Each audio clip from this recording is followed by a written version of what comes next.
নমস্কার, আমি ডক্টর পারমিতা হাজারি মুখার্জি। আমি একজন ইনফার্টিলিটি স্পেশালিস্ট, গাইনোকোলজিস্ট এবং অবস্টেট্রিশিয়ান। আমি আপনাদের সামনে একটা নতুন বলতে পারেন যে একটা সমস্যার কথা নিয়ে কিছু কথা বলবো। সেটা হলো ইউট্রাসের অ্যাডহেশন।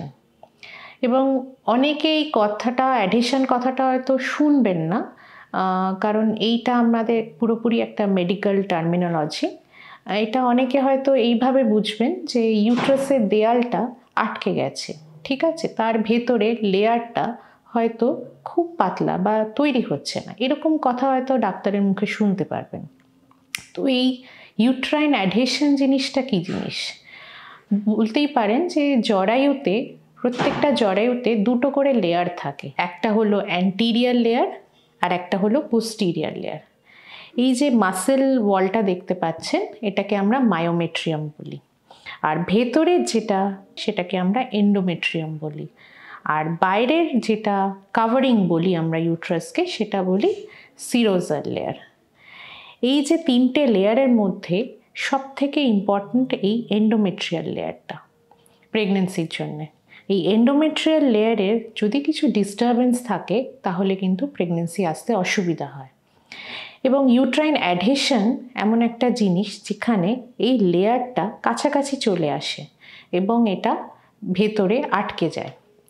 তো এই লেয়ারটা যখন কাছাকাছি চলে আসে, তো এটা বুঝতেই পারছে যে এই ঘরটার জায়গাটা কিন্তু ছোট হয়ে যাচ্ছে এবং প্রেগনেন্সি ভ্রূণটা যখন তৈরি হচ্ছে তখন কিন্তু ভ্রূণটা এখানে ইমপ্লান্ট হতে পারছে না। তো সেই কারণে কিন্তু একটা প্রেগনেন্সি আসছে না। এবার ইউট্রাইন অ্যাডহেশন হয় কেন? এটা বিভিন্ন কারণের জন্য আমরা দেখেছি হয়। প্রথম কারণ বলতে পারেন যে আমাদের দেশে যেহেতু টিউবারকুলোসিস অনেক বেশি দেখা যায়, টিউবারকুলোসিসের জন্যে এই অ্যাডহেশন তৈরি হয়। কারোর যদি কোনো কারণবশত কখনো জেনাইটাল টিউবারকুলোসিস হয়ে থাকে তাহলে কিন্তু ইউট্রাসের এই ভেতরের লেয়ারটা এফেক্ট হয় এবং সেটা কিন্তু অনেক সময় দেখা যায় যে খুব বাজেভাবে ড্যামেজও হয়ে যায়। এবং পেশেন্ট হয়তো খুব যে টের পায় সেটা নয়, হয়তো মাসিকের সমস্যা হয়, যে মাসিকের ফ্লো খুব কমে গেছে, অস্বাভাবিক কমে গেছে, বা তার হয়তো কখনো জ্বর হয়েছিল, বা তার হয়তো ওয়েট লস হয়েছিল, এরকম হিস্ট্রি আমরা পাই। কিন্তু জেনাইটাল টিবি খুব সচরাচর ডায়াগনোজ করা যায় না।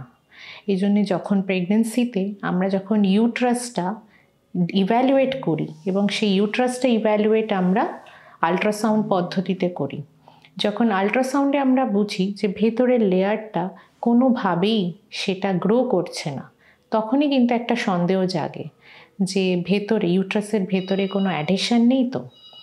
এবং এই অ্যাডহেশনগুলো বোঝার জন্যে আমরা তখন HSD নামক একটা পরীক্ষা বা SIS বলে একটা পরীক্ষা, সেই পরীক্ষাগুলো করাই। যখন সেই পরীক্ষাগুলো করে আমরা বুঝি যে হ্যাঁ অ্যাডহেশন আছে, তখন কিন্তু সেটা ট্রিটমেন্ট দরকার। এবার টিউবারকুলোসিস ছাড়া আর কি কারণ হতে পারে? যেরকম ধরে নিন কারোর যদি আগেও প্রেগনেন্সি এসে থাকে এবং সেই প্রেগনেন্সিটা হয়তো তারা সার্জিক্যালি টার্মিনেট করিয়েছিলেন। এই যে ইনস্ট্রুমেন্টেশনটা আমরা এই পথ দিয়ে করি, সে কখনো ইনস্ট্রুমেন্টেশনের জন্যও এই অ্যাডহেশনগুলো তৈরি হয়। বা কারোর হয়তো ডেলিভারি হওয়ার পর ইউট্রাসের লেয়ারটা হয়তো কোনোভাবে ড্যামেজ হয়েছিল কোনো ইনস্ট্রুমেন্টেশন করে, তখনও কিন্তু অ্যাডহেশন হতে পারে।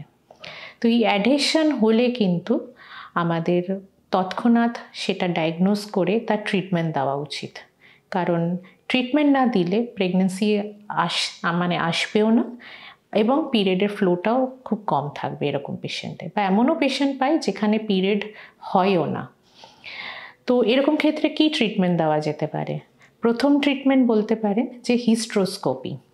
হিস্ট্রোস্কোপিটা হলো এখানে একটা স্কোপ ঢোকানো হয়, আমরা ভ্যাজাইনাল রাস্তা দিয়ে একটা হিস্ট্রোস্কোপ বলে একটা স্কোপ ঢুকিয়ে আমরা ভেতরের দেয়ালটা দেখার চেষ্টা করি এবং এখানে আমরা জল দিয়ে দেয়ালটা সেপারেট করে দেখি যে কোথায় অ্যাডহেশন থাকে। যখন বুঝি অ্যাডিশনগুলো আছে, সেই অ্যাডিশনগুলো ধীরে ধীরে আমাদের কাটতে হয় এবং এটা কাটার পর আস্তে আস্তে আস্তে আস্তে কাটার পর সূক্ষ্মভাবে আমাদের কাটতে হয়। তারপরে দেখি যে অ্যাডিশনগুলো কিন্তু অনেকটাই কেটে দিয়ে একটা সুন্দর ইউট্রাইন ক্যাভিটি তৈরি করা যেতে পারে।